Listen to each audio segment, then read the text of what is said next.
আজকে আমার অর্ডার ছিল চকলেট কাপকেক। ঘরেতেই খুব সহজে কিন্তু এই পদ্ধতিতে কাপকেক বানিয়ে দোকানে সেল করা যায়। আমি প্রত্যেকটা কাপের দাম রেখেছিলাম 25 টাকা করে। আমি ঘরেতেই সমস্ত কিছু তৈরি করে নিয়েছিলাম। এখানে প্রথমে কেক বানিয়ে নিয়ে গুঁড়ো গুঁড়ো করে কাপের মধ্যে 1 টেবিল স্পুন দিয়ে দিয়েছি। তারপরে কিছু পরিমাণ সামান্য নর্মাল জল দিয়েছি, এখানে সুগার সিরাপ দিইনি।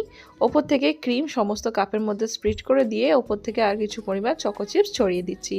চকো চিপস দেওয়া হয়ে গেলে ওপর থেকে কিছু পরিমাণ আমি চকলেট গানাশ রেডি করে রেখেছি, সেই গানাশ অল্প অল্প করে দিয়ে ওপর থেকে আবার কেক আমি দিয়ে ফিল আপ করে নিচ্ছি। তারপরে কেকের ওপরে আর একটু জলটা দিয়ে দিচ্ছি, জল দিয়ে দিয়েছি যাতে ময়েশ্চার হয়ে যায়।